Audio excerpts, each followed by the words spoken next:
capítulo de número 14. Lembrando, meus irmãos, que nós estamos já há cerca, creio que até mais de um ano, no livro de Marcos.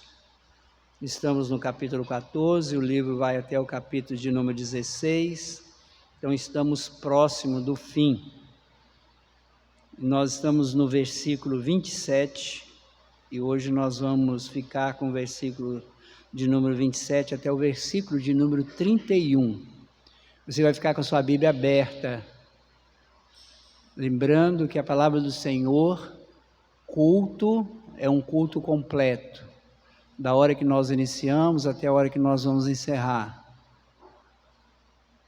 Nós já falamos com o Senhor que viemos aqui adorá-lo, nós já respondemos a essa convocação dele orando, cantando, confessamos a ele os nossos pecados, ficamos de pé, nos assentamos, cantamos. Tudo isso é culto. Culto não é só a mensagem, e você não veio aqui para assistir um culto, você veio cultuar a Deus. E agora Deus vai falar com você através da palavra dele. Então você precisa de ouvir, questionar a sua vida e aplicar essa palavra no coração. Então lhes disse Jesus, Marcos 14, versículo 27. Então lhes disse Jesus: todos vós vos escandalizareis, porque está escrito: ferirei o pastor e as ovelhas ficarão dispersas. Mas depois da minha ressurreição irei adiante de vós para a Galiléia. Disse-lhe Pedro: ainda que todos se escandalizem, eu jamais. Respondeu-lhe Jesus: em verdade te digo que hoje, nesta noite, antes que 2 vezes cante o galo, tu me negarás 3 vezes. Mas ele insistia com mais veemência: ainda que me seja necessário morrer contigo, de nenhum modo te negarei. Assim disseram todos. Meus irmãos, nós estamos ainda na quinta-feira, na morte, antes da morte de Jesus. Você tem que se manter localizado, porque os textos da última semana são os maiores textos dos evangelhos.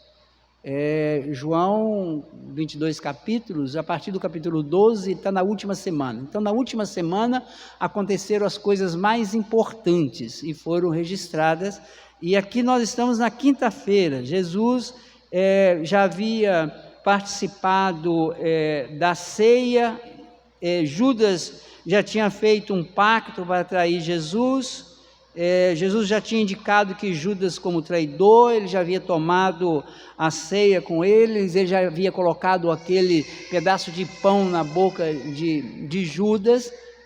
E aí agora Jesus se dirige aos seus discípulos e faz uma triste revelação, citando Zacarias capítulo 13, versículo 7. Ele cita Zacarias e diz: ferirei o pastor, as ovelhas ficarão dispersas.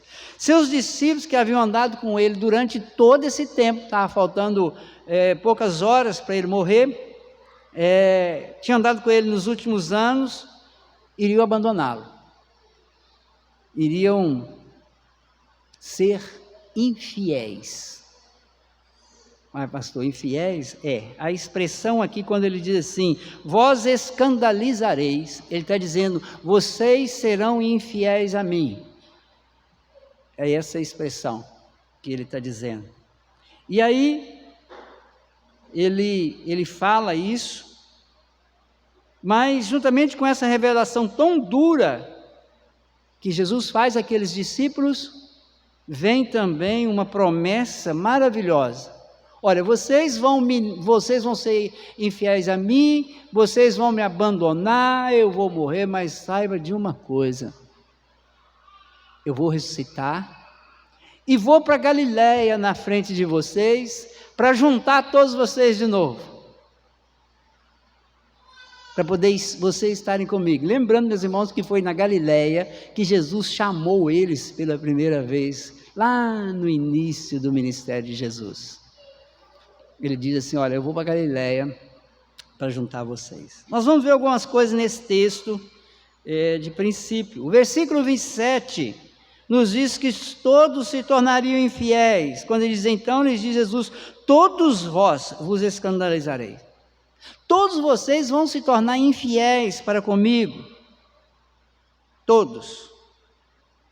E ele cita a profecia de Zacarias, como eu já disse, versículo 3, versículo 7, aonde iria se cumprir naquela noite. A profecia que havia sido feita por Zacarias há muitos anos, iria se cumprir naquela noite, naqueles dias, não passado aquelas horas até a sua morte, iria se cumprir as profecias. As ovelhas se espalham, as ovelhas perdem a referência com seu pastor quando o pastor é ferido. É o que está dizendo aqui: ferirei o pastor e as ovelhas ficarão dispersas. É interessante, meus irmãos, como que isso é uma realidade na vida. Você quer dispersar as ovelhas, fere o pastor. Sem pastor, a ovelha se espalha. Ovelha precisa de pastor. Ovelha é um animal que não vive sem pastor. Ovelha não é como o lobo que vive em matilha, liderado por eles mesmos, como os animais violentos que se viram. Ovelha não, ovelha precisa de pastor. E o texto diz que eu ferirei o pastor e as ovelhas ficarão dispersas. Se nós lembrarmos lá de Isaías 53, nós vamos lembrar que ele diz que o Senhor iria moê-lo, o servo justo. Então quem iria ferir o pastor seria o próprio Senhor, e isso faria com que as ovelhas ficassem dispersas. No versículo 28 ele diz, numa linguagem clara, Jesus revela que ele ressuscitaria. Ele vai, olha, vocês vão ser infiéis a mim, vocês vão me abandonar, vocês vão me negar, mas eu quero dizer uma coisa, eu vou ressuscitar. Ele vem trazendo uma revelação, na verdade, do amor dele, que ele voltaria a se encontrar com eles, no mesmo lugar que ele os havia chamado. Irmãos, olha que coisa maravilhosa. Um grupo que viu milagres, que viu ressurreição, que viu cura, que viu libertação, vai ser infiel. Mas ele diz, vocês vão me abandonar, mas eu volto e vou juntar vocês de novo. Vou juntar vocês de novo. Eu vou dar a vocês uma outra oportunidade. Então, numa linguagem clara, Jesus revela que ele ressuscitaria. Ele diz isso, ele disse muito claro, mas depois da minha ressurreição. Vocês lembram que nos textos anteriores, ele iria falando sobre essa questão da morte e ressurreição, mas ele falava sempre assim, uma coisa meia que eles não conseguiam entender bem. Mas aqui não, aqui ele disse de forma muito clara. Vocês vão me abandonar, mas eu vou ressuscitar. Eles vão me matar, mas eu vou ressuscitar. Aí no verso 29, nós encontramos uma situação muito complicada.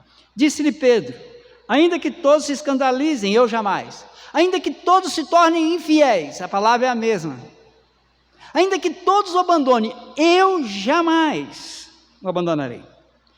Pedro afirma que nunca se tornaria infiel.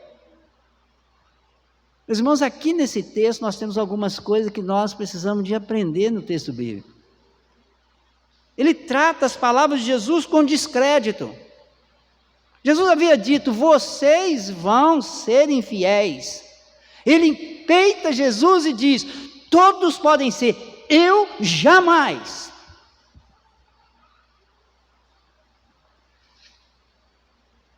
Não sei porquê, ele não acreditou em Jesus. Jesus falou, vocês todos vão me abandonar.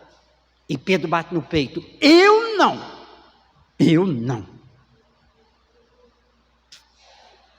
Ele trata as palavras de Jesus com descrédito.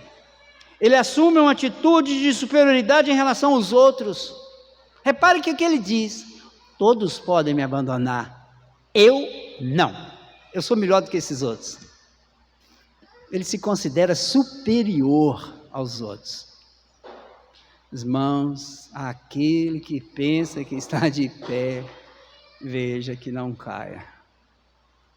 Esse negócio de você se achar superior aos outros é um problema muito sério. E ele diz isso. A sua superioridade em relação aos outros é declarada de forma muito clara nesse versículo. Aqui nesse versículo, nós temos um outro ensinamento que Pedro nos dá. Ele, na verdade, Pedro mostra o quanto ele não se conhecia. Meus irmãos, é esse homem que andou sobre as águas, esse homem que Jesus diz a ele: ó Pedro, o diabo pediu para te peneirar, para arrebentar com você, e eu não deixei. Esse homem que diz assim: tu és o Cristo, o Filho de Deus vivo, e Jesus olha para ele e fala com ele assim: o Espírito te revelou. Esse homem bate no peito: eu não serei infiel ao Senhor. Jesus tinha acabado de dizer para eles: vocês vão ser infiéis. Eu jamais. Ele não se conhecia. Pedro não se conhecia. Porque se ele conhecesse o seu coração, ele não teria dito isso. Ele não se conhecia. Mas vamos andar mais um pouco. Versículo 30. Respondeu Jesus: em verdade te digo que hoje, nesta noite, antes que 2 vezes cante o galo, tu me negarás 3 vezes. Jesus peita Pedro. Note que Jesus diz: vocês todos vão me negar. Pedro reage. Jesus reage de forma muito mais incisiva sobre ele. Pois você fique sabendo de uma coisa: nesta noite, antes que o galo cante 2 vezes, normalmente, meus irmãos, o galo canta a primeira vez à meia-noite, vai cantar a segunda às 3 da manhã. Da meia-noite deste dia até às 3 da manhã, você vai me negar 3 vezes. O texto diz: em verdade te digo. Essa expressão, em verdade te digo, ela é traduzida mais, se fosse assim: solenemente te digo. Os irmãos, Jesus dá um ar de solenidade. Jesus vira para Pedro e ele não fala assim: ô Pedrinho, você vai me negar esta noite. Não, meus irmãos. Jesus olha para ele, encara ele e diz na frente dele: você vai me negar 3 vezes nesta noite, antes que o galo te cante. 2 vezes. Você vai me negar. Ele fala de forma incisiva e solenemente te digo. Aqui, meus irmãos, tem algumas coisas. Primeiro, que a profecia é apresentada de forma solene.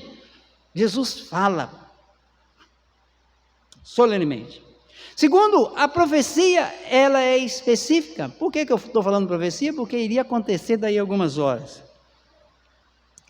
Por que ela é específica? Ela é dirigida a Pedro. Você. Ele não fala para os outros. Ele fala você, que está aí batendo no peito, que não é infiel para comigo. Eu quero te dizer uma coisa. E ela é específica, Pedro. Terceiro, essa profecia mostra o tempo de seu acontecimento. Ela é clara.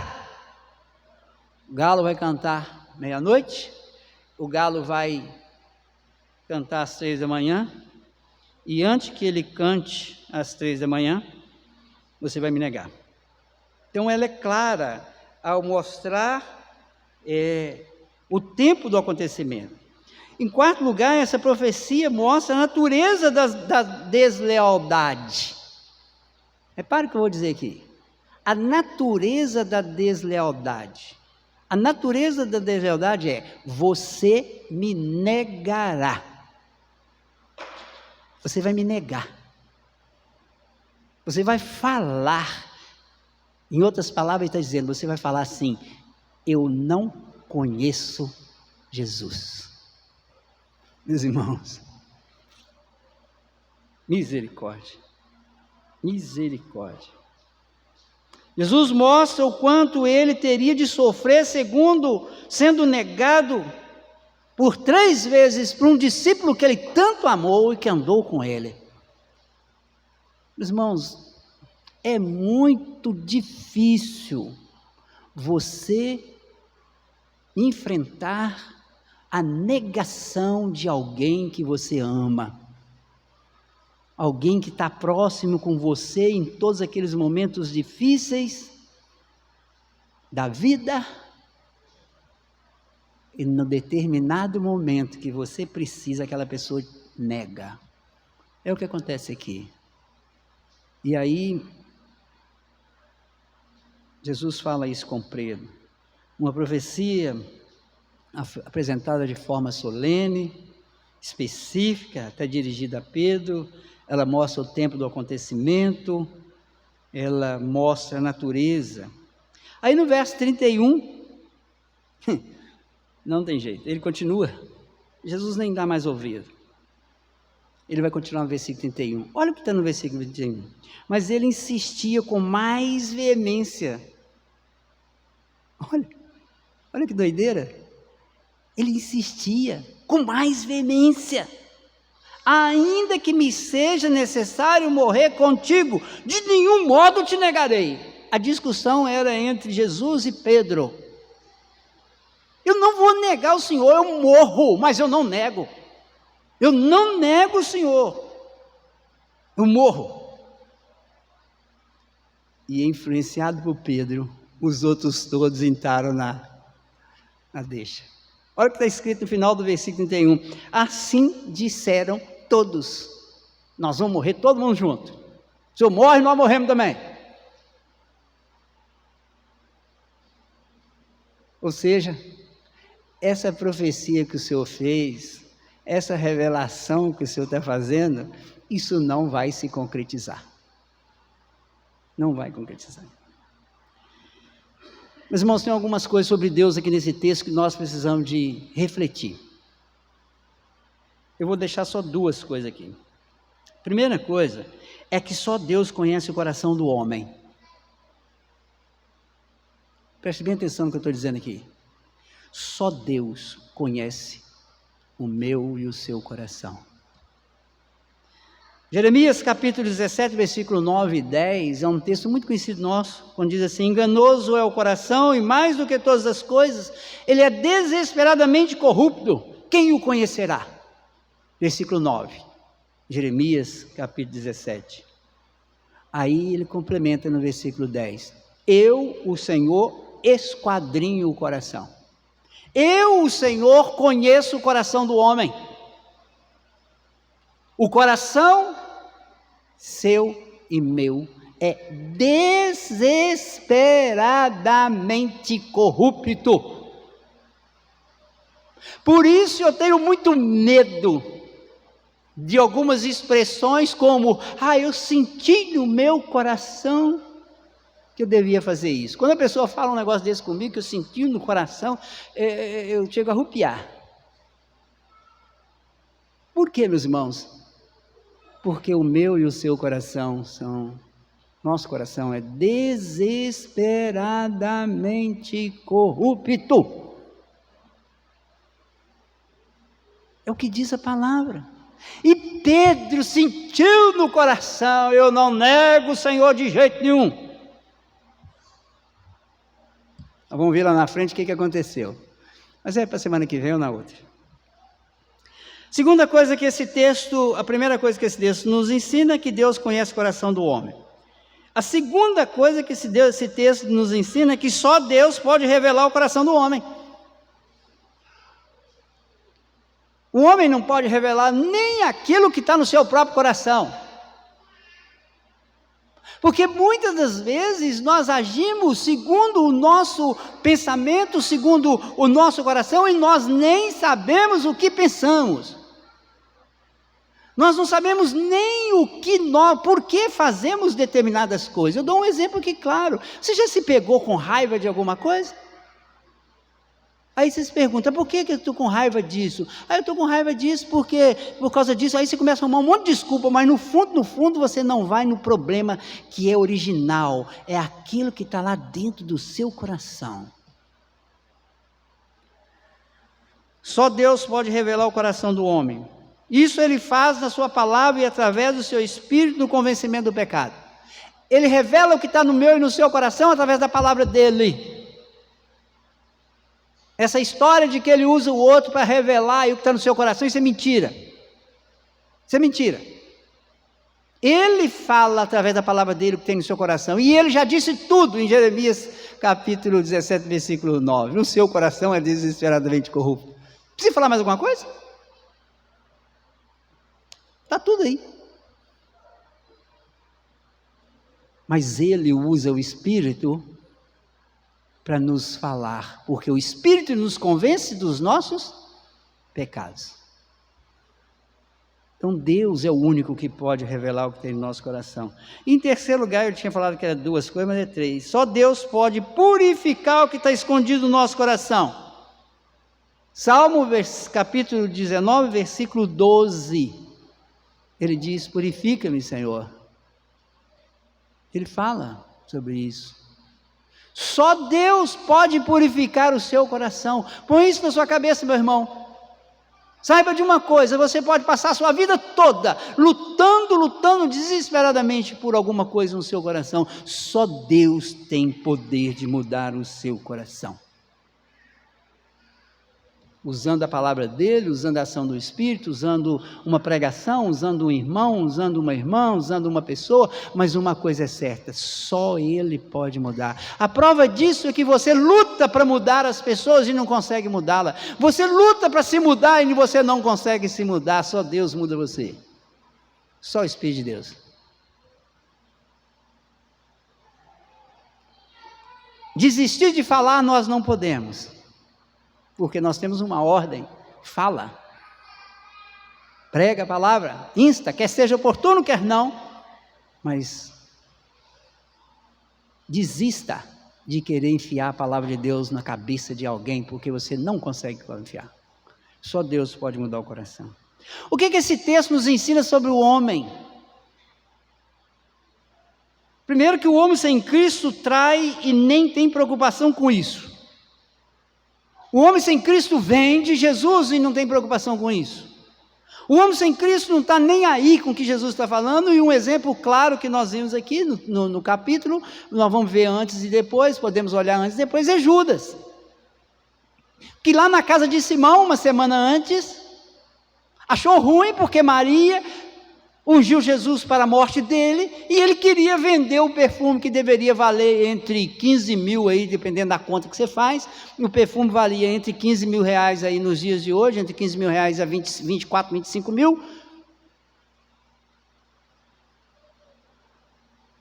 Deveria ser toda a poupança, reserva de Maria. E ela unge Jesus e Judas diz, deveria ter vendido esse perfume e dado dinheiro para os pobres. Ele queria tirar da bolsa, porque ele fazia isso.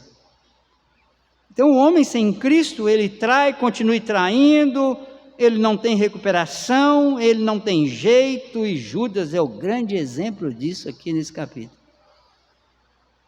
Ele é o grande exemplo. O homem em Cristo trai, em função do seu coração enganoso, mas ele é amado por Deus, ele é traído de volta, e o exemplo disso é Pedro. Não pense você, não, eu sou cristão, eu sou crente, eu converti, eu entreguei minha vida para Jesus, eu não nego. Não faça e não cometa o mesmo erro de Pedro. Não cometa.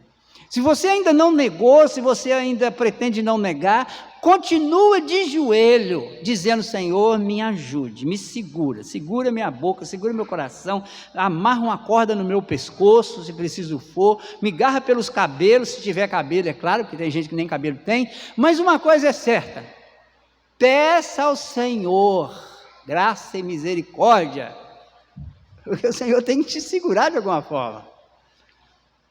Se Ele puder amarrar uma corrente no seu pescoço, faça que nem a gente faz com um cachorro que a gente tem, põe uma coleira no pescoço, sai segurando o bicho, pede o Senhor para fazer com você isso, porque senão você vai negar e você vai trair. Porque não tem jeito, é só o Senhor que nos segura. Então o homem sem Cristo, ele trai e continua traindo, ele nega e continua negando, e o homem em Cristo, ele pode fazer isso, mas ele será atraído de volta pelo Senhor.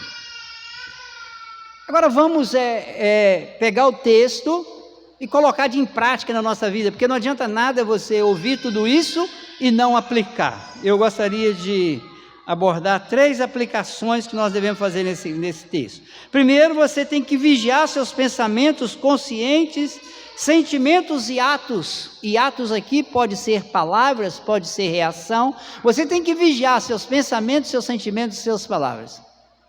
Por quê? Porque tudo na nossa vida procede do pensamento. Do pensamento, do coração procede todas as coisas, diz a palavra do Senhor. Vigie seus pensamentos. Olha bem para os seus sentimentos e cuidado com seus atos. E atos aqui, meus irmãos, não é só o ato de bater em alguém, brigar ou fazer qualquer coisa, mas o de falar, o de se calar é um ato.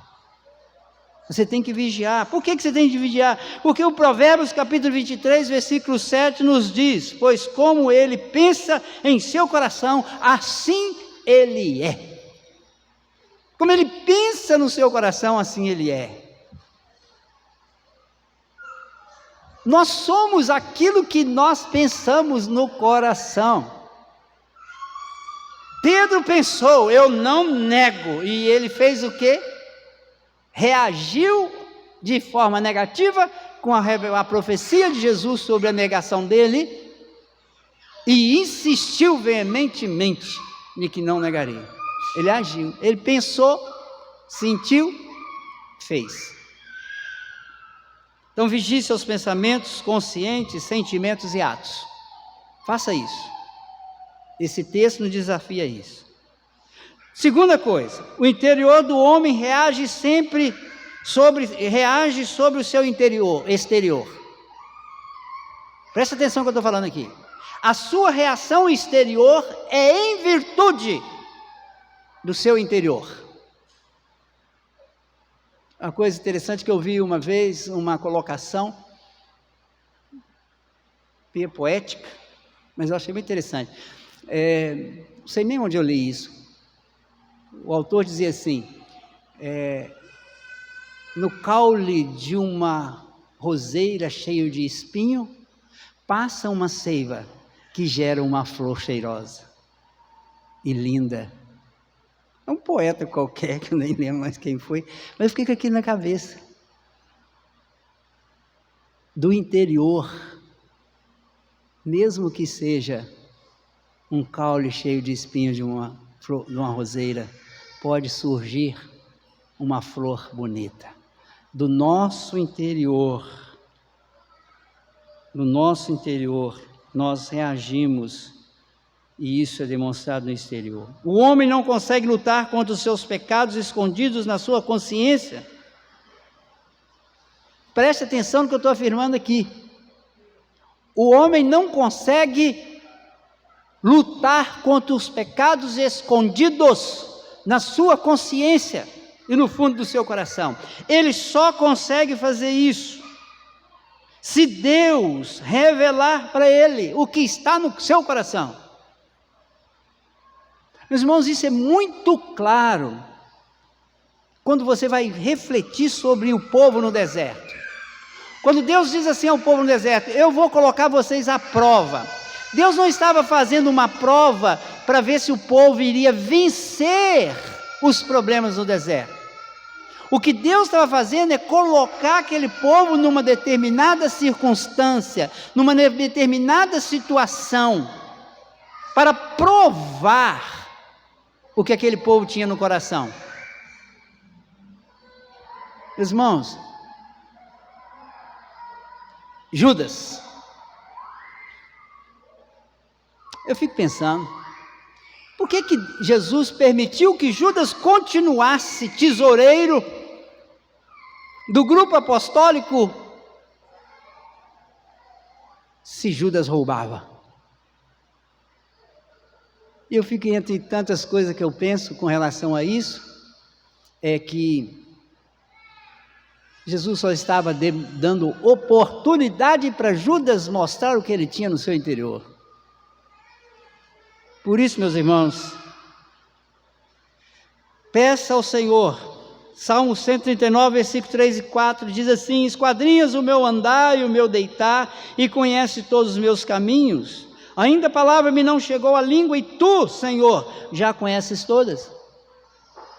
Faça essa oração. Esquadrinha, Senhor, o meu coração, e me mostre o que tem aqui dentro.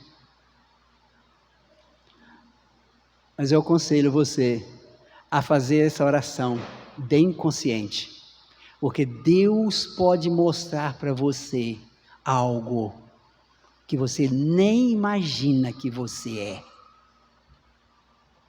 Você não tem nem noção. Então você tem que fazer essa oração com muita segurança, com muito temor, com muita certeza de que você vai ouvir a palavra de Deus, porque Jesus disse a Pedro: você vai me negar, e ele não acreditou. Por último, não tenha medo. Ele diz: mas depois da minha ressurreição, irei à frente de vocês e os ajuntarei de novo. O que esse texto nos ensina, meus irmãos, é que o Senhor sempre nos dá a oportunidade de começar de novo. Eu ouvi de um pregador, há muitos anos atrás, uma expressão que ficou gravada na minha mente, no meu coração.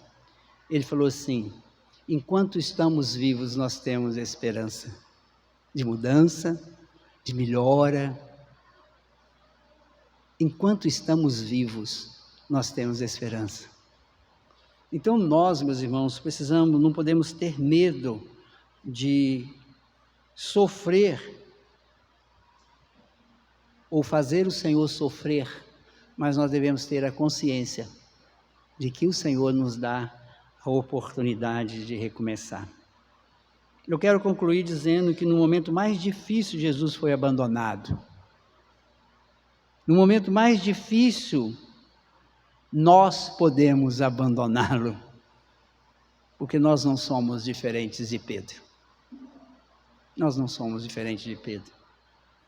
E que nós peçamos ao Senhor, nós possamos pedir ao Senhor que nos mostre o que tem no nosso coração e que o Senhor graciosamente nos ajude a mudar para a glória do nome dEle, para o engrandecimento do nome dEle, para a exaltação do nome dEle. Pequeno texto que passa despercebido na nossa vida, mas que nos traz grandes verdades. Que o Senhor nos ajude. Que o Senhor nos ajude. Eu quero te pedir que você feche seus olhos, abaixe a sua cabeça e reflita sobre o que você ouviu. Será que você tem agido dessa forma, achando que você realmente é alguém que sabe, que tal? Cuidado. Peça ao Senhor para te revelar ao seu coração os seus problemas, os seus pecados, as suas fraquezas. E converse com o Senhor, porque nós não podemos correr o risco de fazer como Pedro fez. Enquanto você ora, nós vamos